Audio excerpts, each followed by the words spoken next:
নমস্কাৰ মই মজিদ বন্ধুসকল বলগতে সামগ্ৰী সন্ধিয়াৰ 7টা গুৰুত্বপূৰ্ণ খবৰ। প্ৰথমটো খবৰ, এইবাৰ 6000 পৰীক্ষাৰ্থীয়ে নিদিলে মেট্ৰিক পৰীক্ষা।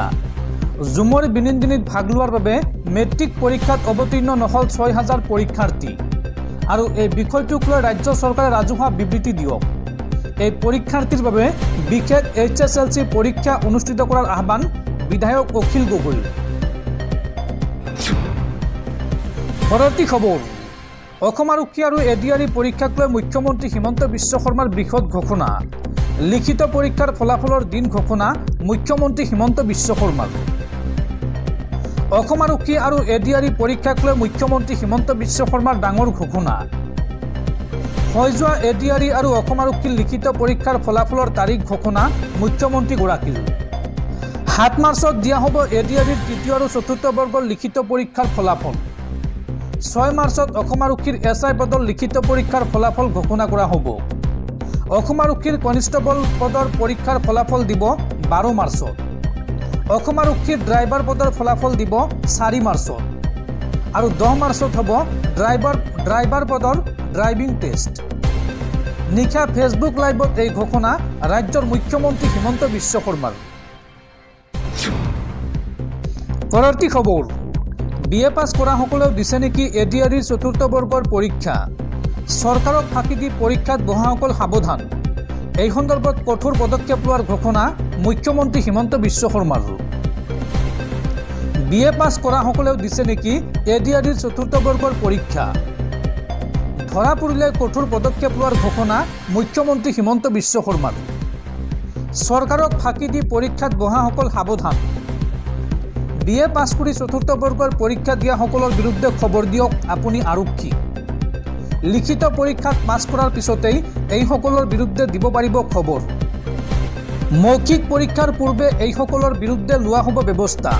সামাজিক মাধ্যমত এই ঘোষণা মুখ্যমন্ত্ৰী হিমন্ত বিশ্ব শৰ্মাৰ। দৰ্শকসকল আৰু বহুতো গুৰুত্বপূৰ্ণ খবৰ আছে। তাৰ আগতে আপোনাক জনাওঁ যে যদি আপুনি এতিয়ালৈকে এইটো ভিডিঅ'ত লাইক কৰা নাই তেন্তে এতিয়াই ভিডিঅ'টোত লাইক কৰি দিয়ক আৰু এনেকুৱা ধৰণৰ ভিডিঅ'সমূহ নিতৌ চাবলৈ চেনেলটো ছাবস্ক্ৰাইব কৰি কাষত থকা বেল আইকনটো প্ৰেছ কৰি ৰাখক। পৰৱৰ্তী খবৰ, সাংসদ ৰকিবুল হুছেইনৰ আক্ৰমণৰ ঘটনাক লৈ উত্তাল অসম বিধানসভা। ঘটনাৰ তদন্ত বিচাৰি প্ৰতিবাদ কংগ্ৰেছৰ আৰু ঘটনাক লৈ বাক বিতণ্ডাত লিপ্ত অখিল গগৈ আৰু মন্ত্ৰী পীযুষ হাজৰিকা। ৰকিবুল হুছেইনৰ আক্ৰমণ সন্দৰ্ভত উত্তাল সদন। আক্ৰমণৰ তদন্ত বিচাৰি প্ৰতিবাদ কংগ্ৰেছৰ। ঘটনাক লৈ বাক বিতণ্ডাত লিপ্ত অখিল গগৈ আৰু মন্ত্ৰী পীযুষ হাজৰিকা। ৰকিবুল হুছেইনৰ ঘটনাত আপুনি জড়িত নেকি? এই প্ৰশ্ন অখিল গগৈৰ। আপোনালোকে মানুহ লগাই আক্ৰমণ কৰিছে ৰকিবুল হুছেইনক। ঘটনাক লৈ গ্ৰেপ্তাৰ হ'ব লাগে OC SP। আচল দোষীক এতিয়াও গ্ৰেপ্তাৰ কৰিব পৰা নাই আৰক্ষীয়ে। এই মন্তব্য বিধায়ক অখিল গগৈ। পৰৱৰ্তী খবৰ, USTMৰ স্বত্বাধিকাৰী মহবুবুল হকৰ জামিন মঞ্জুৰ কৰিলে গুৱাহাটী উচ্চ ন্যায়ালয়ে। মহবুবুল হকৰ গ্ৰেপ্তাৰক লৈ অসম আৰক্ষীৰ বিৰুদ্ধে উচ্চতম ন্যায়ালয়ৰ নিৰ্দেশ অৱমাননা কৰাৰ অভিযোগ উত্থাপন হৈছে। আৰক্ষীয়ে মহবুবুল হকক দিয়া নাছিল এৰেষ্ট মেমো। USTMৰ আচাৰ্য মহবুবুল হকৰ জামিন মঞ্জুৰ গুৱাহাটী উচ্চ ন্যায়ালয়ত। পাথাৰকান্দিত ৰুজু হোৱা 54/25 নম্বৰ গোচৰত জামিন লাভ মহবুবুল হকৰ। আচাৰ্যজনৰ বিৰুদ্ধে ৰুজু হৈছিল 2টাকৈ গোচৰ আৰু মঙলবাৰে হ'ব আনটো গোচৰৰ জামিনৰ শুনানি। 2টাকৈ গোচৰত গ্ৰেপ্তাৰ হৈছিল মহবুবুল হক। হকক গ্ৰেপ্তাৰৰ সময়ত উচ্চতম ন্যায়ালয়ৰ নিৰ্দেশ অৱমাননা কৰিছিল অসম আৰক্ষীয়ে।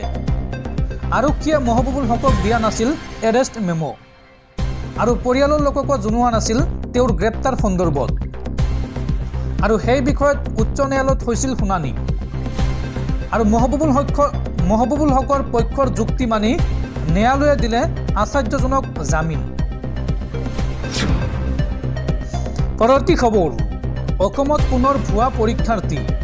অসমৰ ভুৱা পৰিচয় পত্ৰৰে সেনাৰ নিযুক্তি পৰীক্ষাত বহা বহিৰ্ৰাজ্যৰ 13গৰাকী পৰীক্ষাৰ্থীক আটক আৰক্ষীৰ। সেনাৰ চাকৰিৰ বাবে নথিপত্ৰ পৰীক্ষাৰ সময়তে ধৰা পৰিল ভুৱা পৰীক্ষাৰ্থী। পৰীক্ষাত অৱতীৰ্ণ হৈছিল হাৰিয়ানা আৰু উত্তৰ প্ৰদেশৰ পৰীক্ষাৰ্থী আৰু এই ঘটনাৰ পিছতে হাটগাঁও আৰক্ষীয়ে আটক কৰে বহিৰ্ৰাজ্যৰ 13 যুৱকক। হাটগাঁও থানাত বৰ্তমান জেৰা কৰা হৈছে ভুৱা পৰীক্ষাৰ্থীসকলক। নাৰেংগী সেনা শিবিৰত অনুষ্ঠিত হৈছিল ফায়াৰমেন, সুইপাৰ আৰু ট্ৰেডমেনৰ পৰীক্ষা আৰু এই সময়তে ধৰা পৰে বহিৰ্ৰাজ্যৰ এই 13 গৰাকী ভুৱা পৰীক্ষাৰ্থী। পৰৱৰ্তী খবৰ, দেশৰ লাখ লাখ যান বাহনৰ গৰাকীলৈ জৰুৰী খবৰ। আপোনাৰ বাহনখনৰ 15 বছৰ হৈছে নেকি? 15 বছৰ পুৰণি বাহনক দিয়া নহ'ব ইন্ধন। 31 মাৰ্চৰ পিছত পেট্ৰল ডিজেল যোগান নধৰাৰ সিদ্ধান্ত লোৱা হৈছে। বিজেপি চৰকাৰে আনিছে নতুন নিয়ম। আপোনাৰ বাহনখনৰ 15 বছৰ হৈছে নেকি? 15 বছৰ পুৰণি বাহনক দিয়া নহ'ব ইন্ধন। 31 মাৰ্চৰ পিছত পেট্ৰল ডিজেল যোগান নধৰাৰ সিদ্ধান্ত বিজেপি চৰকাৰৰ। বিজেপি চৰকাৰে এই সন্দৰ্ভত আনিলে নতুন নিয়ম। পুৰণি বাহনৰ গৰাকীয়ে পেট্ৰল পাম্প আৰু CNG ষ্টেচনত ইন্ধন নাপাব। প্ৰদূষণ ৰোধৰ বাবে বিজেপি চৰকাৰে গ্ৰহণ কৰিছে এই সিদ্ধান্ত। দিল্লী চৰকাৰে গ্ৰহণ কৰিছে এই কঠোৰ সিদ্ধান্ত। পৰৱৰ্তী খবৰ, কেন্দ্ৰীয় চৰকাৰৰ বৃহৎ ঘোষণা। এতিয়াৰ পৰা ঘৰতে বহি প্ৰদান কৰিব পাৰিব আধাৰ কাৰ্ডৰ বায়োমেট্ৰিক। ইলেক্ট্ৰনিক্স আৰু তথ্য প্ৰযুক্তি মন্ত্ৰালয়ে আধাৰ কাৰ্ডৰ বায়োমেট্ৰিক প্ৰদানৰ বাবে ব্যক্তিগত মোবাইল এপ্লিকেশ্যন ব্যৱহাৰত অনুমোদন জনাইছে। এতিয়াৰ পৰা ব্যৱহাৰকাৰীসকলে সহজে নিজৰ মোবাইলতে বায়োমেট্ৰিক প্ৰদান কৰিব পাৰিব। চৰকাৰী বিবৃতি অনুসৰি এই নতুন ব্যৱস্থাৰ দ্বাৰা আধাৰধাৰীসকলক সুবিধা প্ৰদান, ই-কমাৰ্চ, শিক্ষা, স্বাস্থ্য সেৱা, ক্ৰেডিট ৰেটিং ব্যুৰো আৰু এগ্ৰিগেটৰ সেৱা প্ৰদানকাৰীকে ধৰি একাধিক খণ্ডত সেৱা লাভ কৰিবলৈ সক্ষম হ'ব। আধাৰ সুশাসন পৰ্টেল https://swik.meity.gov.in। আধাৰ বায়োমেট্ৰিক প্ৰদানৰ অনুমোদন প্ৰক্ৰিয়া সৰল কৰি তোলাৰ উদ্দেশ্যে 2025 চনৰ জানুৱাৰী মাহত এই পৰ্টেলটো মুকলি কৰা হয়। দেশৰ নাগৰিকসকলৰ সেৱাৰ বাবে নিৰৱচ্ছিন্ন সুবিধা নিশ্চিত কৰাৰ লগতে সামগ্ৰিক অভিজ্ঞতা উন্নত কৰাৰ লক্ষ্যৰে ইলেক্ট্ৰনিক্স আৰু তথ্য প্ৰযুক্তি মন্ত্ৰালয়ে এই পদক্ষেপ গ্ৰহণ কৰিছে। পৰৱৰ্তী খবৰ, গোপালকসকললৈ ভাল খবৰ। 10টা গৰু পোহা লোকে লাভ কৰিব 10 লাখকৈ টকা। এই সন্দৰ্ভত বিজেপি চৰকাৰে আৰম্ভ কৰিছে অমৃতধাৰা প্ৰকল্প নামৰ এক নতুন আঁচনি। 10টা গৰু পুহিলে আপুনি লাভ কৰিব 10 লাখ টকা। চৰকাৰে আৰম্ভ কৰিছে অমৃতধাৰা প্ৰকল্প নামেৰে এক নতুন আঁচনি। এই আঁচনিৰ দ্বাৰা 10টা গৰু পোহা লোকে লাভ কৰিব 10 লাখ টকাৰ ঋণ। কোনো গেৰাণ্টি নোহোৱাকৈ আপুনি এই ঋণ লাভ কৰিব। গৰাকীবিহীন গৰুৰ সংৰক্ষণৰ বাবে 2000 কোটি টকাৰ অনুমোদন বাজেটত। গৰু পালকসকলৰ বাবে উত্তৰ প্ৰদেশ চৰকাৰে গ্ৰহণ কৰিছে এই বিশেষ পদক্ষেপ, অৰ্থাৎ উত্তৰ প্ৰদেশৰ জনতাই লাভ কৰিব এই বিশেষ সুবিধা। পৰৱৰ্তী খবৰ, পাছপৰ্টক লৈ দেশত নতুন নিয়ম। পাছপৰ্টৰ নিয়মত বৃহৎ পৰিৱৰ্তন কেন্দ্ৰীয় চৰকাৰৰ।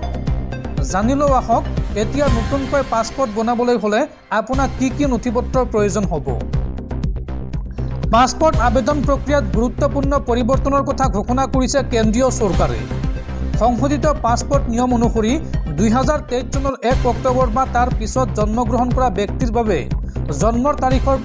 জন্ম তাৰিখৰ প্ৰমাণপত্ৰ হিচাপে কেৱল জন্মৰ প্ৰমাণপত্ৰ দাখিল কৰাটো বাধ্যতামূলক কৰা হৈছে। যোৱা সপ্তাহত জাৰি কৰা এই নিয়ম চৰকাৰী ৰাজপত্ৰত প্ৰকাশ পোৱাৰ পিছতেই কাৰ্যকৰী হ'ব।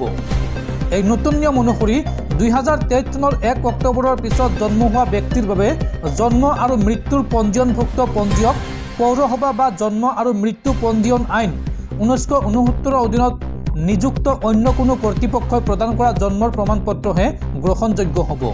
কিন্তু 2023 চনৰ 1 অক্টোবৰৰ পূৰ্বে জন্মগ্ৰহণ কৰা আবেদনকাৰীৰ ক্ষেত্ৰত এই নিয়ম প্ৰযোজ্য নহয়। তেওঁলোকে এতিয়া বিকল্প নথিপত্ৰ যেনে স্কুল ডিছচাৰ্জ চাৰ্টিফিকেট, স্বীকৃতিপ্ৰাপ্ত প্ৰতিষ্ঠানৰ পৰা ট্ৰেন্সফাৰ চাৰ্টিফিকেট বা স্থায়ী একাউণ্ট নম্বৰ চমুকৈ পেন কাৰ্ড জমা দিব পাৰিব। 2023 চনৰ 1 অক্টোবৰৰ আগত জন্ম লোৱা ব্যক্তিসকলে তলত উল্লেখ কৰা নথিপত্ৰসমূহ দাখিল কৰিব পাৰিব। কি নথিপত্ৰ দাখিল কৰি পাছপৰ্ট বনাব পাৰিব চাওঁ আহক। স্কুল লিভিং চাৰ্টিফিকেট, শিক্ষানুষ্ঠানৰ পৰা বদলিৰ প্ৰমাণপত্ৰ, মেট্ৰিকৰ চাৰ্টিফিকেট, আয়কৰ বিভাগে প্ৰদান কৰা পেন কাৰ্ড, ড্ৰাইভিং লাইচেন্স, নিয়োগ নথিপত্ৰৰ পৰা তথ্য। এই শিথিলকৰণে জন্মৰ প্ৰমাণপত্ৰ নথকা আবেদনকাৰীৰ বাবে প্ৰক্ৰিয়াটো সহজ কৰি তুলিব। এই সংশোধনীৰ আন এটা গুৰুত্বপূৰ্ণ পৰিৱৰ্তন হ'ল পাছপৰ্টৰ শেষ পৃষ্ঠাত আৰু আৱাসিক ঠিকনা ছপা কৰা নহ'ব। ইমিগ্ৰেশ্যন কৰ্তৃপক্ষই এতিয়া বাৰকোড স্কেনৰ জৰিয়তে বাসস্থানৰ তথ্য সংগ্ৰহ কৰিব। ইয়াৰ উপৰিও একক পিতৃ-মাতৃ বা পৃথক পৰিয়ালৰ শিশুক সহায় কৰিবলৈ পাছপৰ্টৰ শেষ পৃষ্ঠাত পিতৃ-মাতৃৰ নাম আৰু ছপা কৰা নহ'ব। এই পৰিৱৰ্তনে পাছপৰ্ট প্ৰদান প্ৰক্ৰিয়াক অধিক আধুনিক আৰু সহজ কৰি তুলিব, লগতে আবেদনকাৰী গোপনীয়তাও সুৰক্ষিত কৰিব। এই নিয়মসমূহ চৰকাৰী ৰাজপত্ৰত প্ৰকাশ পোৱাৰ পিছতেই সমগ্ৰ দেশতে কাৰ্যকৰী হ'ব।